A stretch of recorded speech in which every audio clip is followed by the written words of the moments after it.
Olá, Deus abençoe você, Deus abençoe a sua vida, a sua casa, a sua família e aonde você estiver agora, que venha a ser abençoado, em nome de Jesus. Estamos aqui para mais um momento de reflexão dentro da Palavra de Deus. Como eu sempre faço no início de cada vídeo nosso, eu queria te convidar a estar se inscrevendo no nosso canal, se inscrevendo aí para dar essa força. E o objetivo desse canal é esse, que venhamos a aprender um pouquinho mais, a refletir, assim como eu tenho aprendido muito. Já passamos aí de mais de 60 vídeos, graças ao nosso bom Deus. E eu vou dizer por mim que eu tenho aprendido bastante sobre cada tema e o que a Palavra de Deus fala direto ou indiretamente sobre cada tema. E esse é o objetivo, que essa palavra de reflexão venha alcançar outras vidas, outras pessoas que às vezes estão passando por algo parecido ou similar ou alguma coisa assim.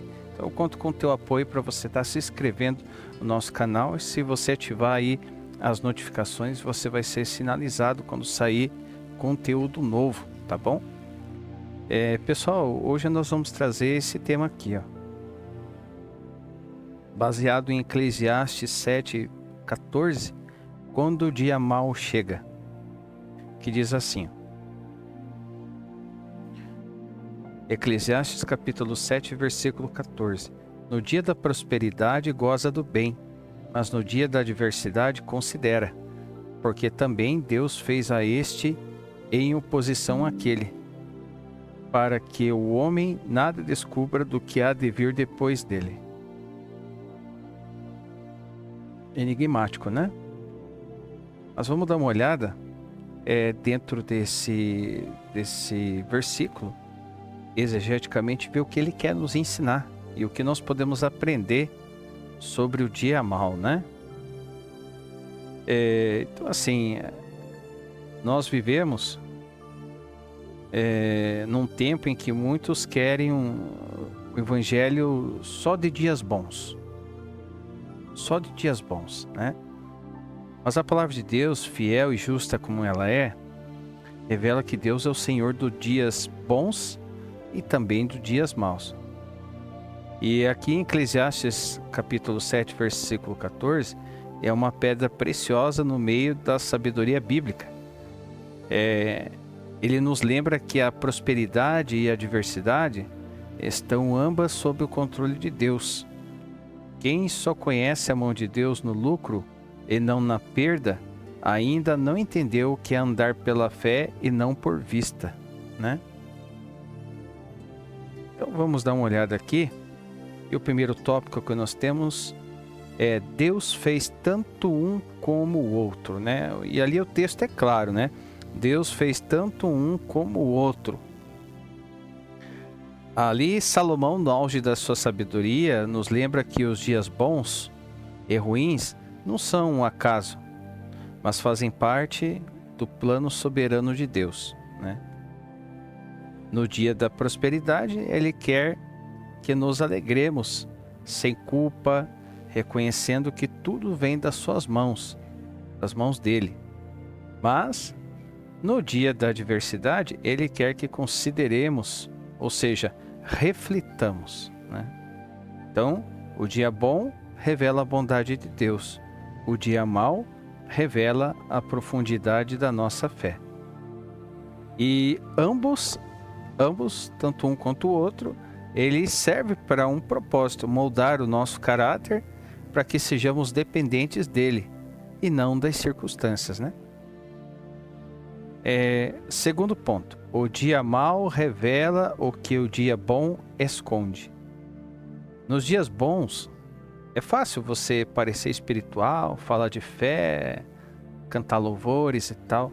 Mas no dia mau é que se descobre se o que dizemos crer realmente vive em nós. Quando tudo dá certo, o eu se manifesta. Quando tudo desaba, Deus testa se ele ainda é suficiente.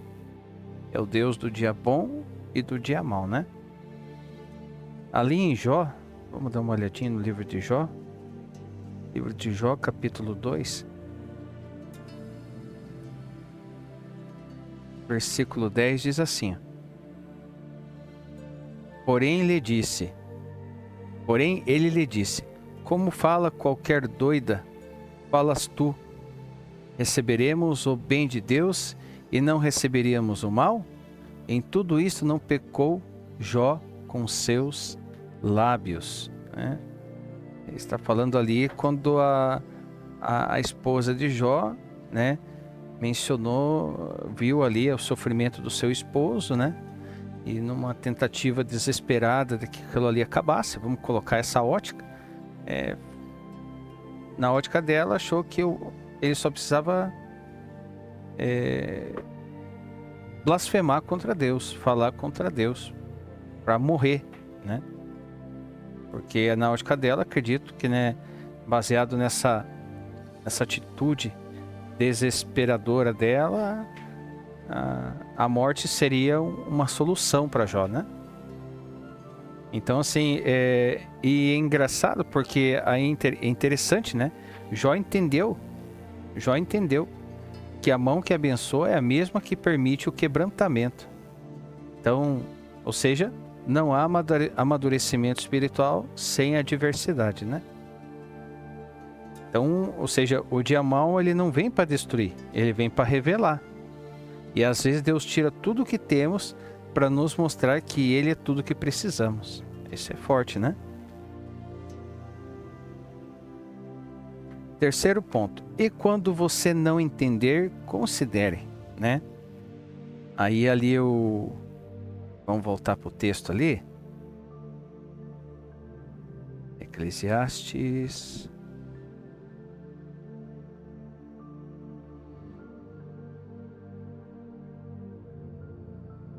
Sete, 14. Aqui. Então, voltando ali para o texto diz: para que o homem nada descubra do que há de vir, né? Depois dele ali. Então, assim, Deus quer nos ensinar a confiar, não a controlar.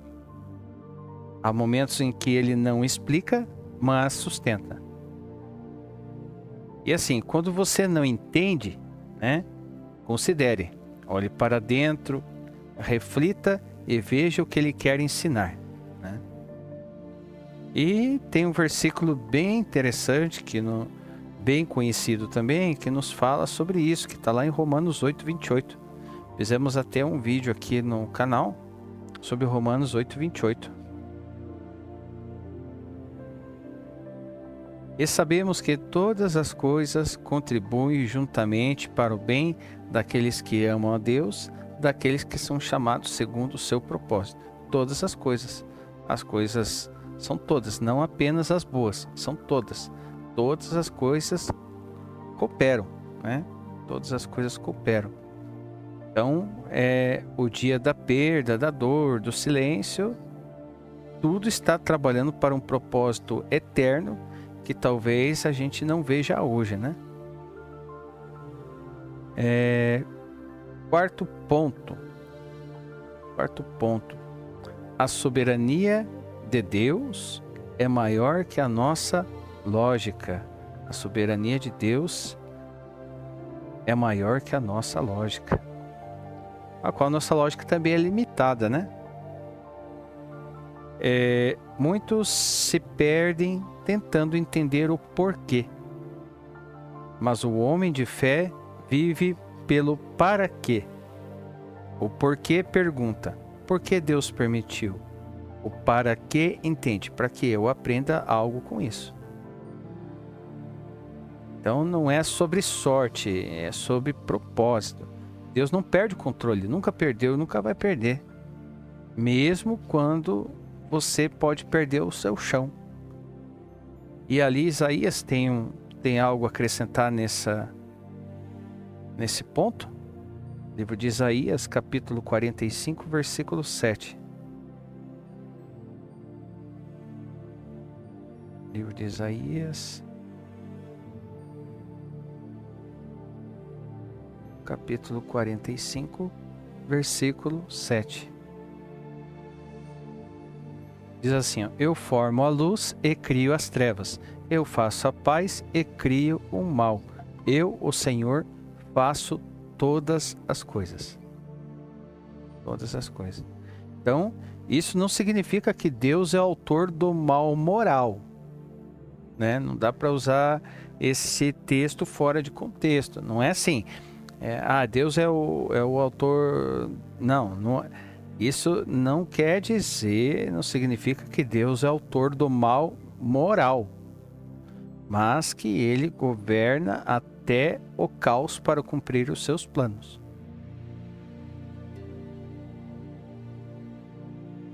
E aí, com isso, nós chegamos a que conclusão dentro desse texto? Deixa eu voltar aqui para o texto principal, Eclesiastes 7,14.